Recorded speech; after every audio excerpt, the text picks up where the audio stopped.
You are a very, very lucky girl. You know that? I know.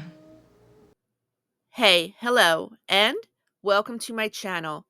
And as you can see from the title, today we're talking about Eyes Wide Shut because I've noticed something about this film that I've never heard anyone else talk about. And it's the fact that almost all of the women in this film look alike or look very similar. And I think this was done very much on purpose and that there's a reason behind it. And since tomorrow is International Women's Day, I thought it would be a good day to take a look at the women of Eyes Wide Shut. So let's get started. Now, when our film opens, literally our first shot is of a woman, and it's Alice, who is married to Dr. Bill Harford, and they are getting ready to go out to a fancy dress party at Ziegler's house. But notice for 1 minute what Alice actually looks like, because we're going to find a lot of the women in this film will have a similar look. She's an attractive lady, a bit pale, with red or strawberry blonde hair. She almost looks like a model. Of course, even her daughter, who is wearing angel wings, has a similar look. Then they arrive at the lavish Ziegler party, and they meet him and his wife. You'll notice, although Ziegler's wife is a bit older than Alice, she has a similar slim build and light colored hair. Later in the party, Bill has a conversation with these two ladies. They ask him if he wants to go where the rainbow ends, and obviously seem to be flirting with him. But notice, at least one of these girls, again, has light colored hair and a tall, slim build. She actually tells Bill she is a model. When Bill is asked to go upstairs where Ziegler is waiting, we find out he has a woman up there, apparently passed out, and she's naked. He says her name is Mandy, and it's definitely a disturbing scene.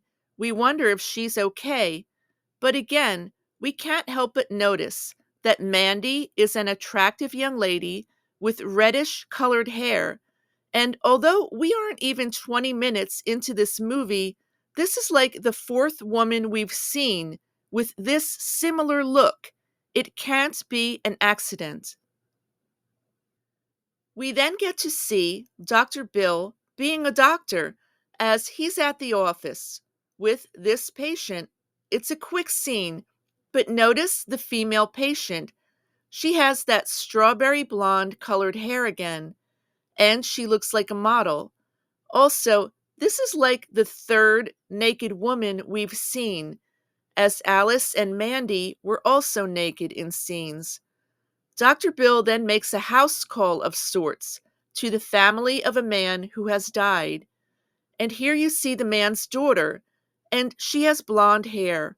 I'm not suggesting all of these women look completely alike, but there are similarities. As Dr. Bill goes out for a walk, he ends up meeting the streetwalker Domino, and he decides to go back to her apartment with her. She lives in a fairly humble apartment, but at least there are Christmas presents to cheer things up.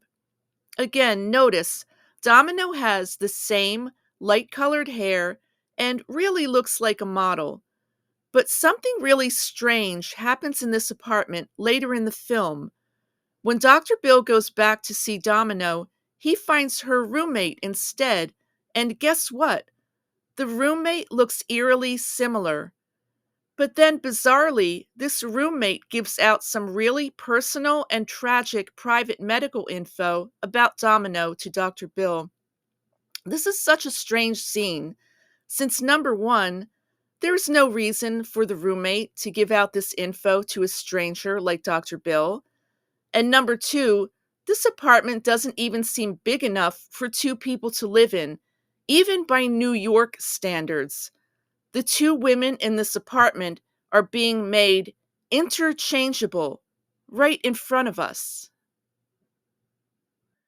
Later, we see Dr. Bill arrive to the costume shop because, of course, he needs a costume to go to the mansion party Nick Nightingale told him about.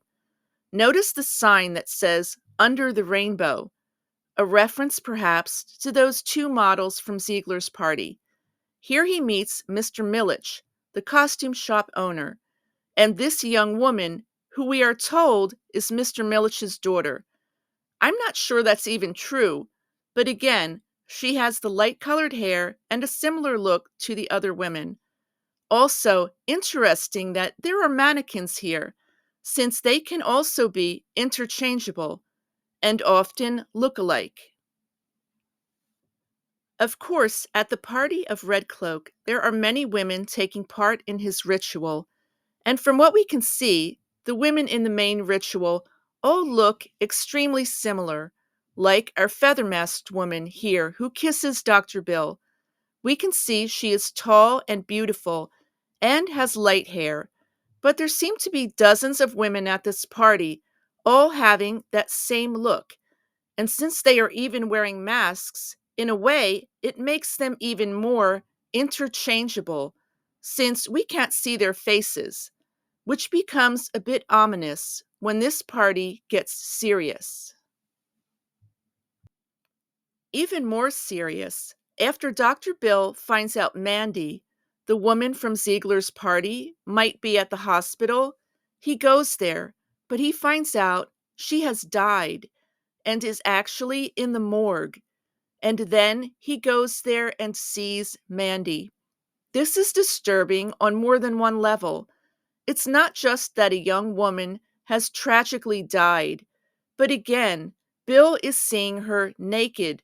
She was naked and barely conscious when we met her in Ziegler's bathroom. And here again, she is naked, but more than unconscious, she is dead. It really feels like Mandy has had no agency in this film, since when we see her, she is sort of at the mercy of other people. So, to sum up, I couldn't help but notice that many of the women in Eyes Wide Shut have a very similar look, that being attractive, tall, and slim with light or reddish colored hair.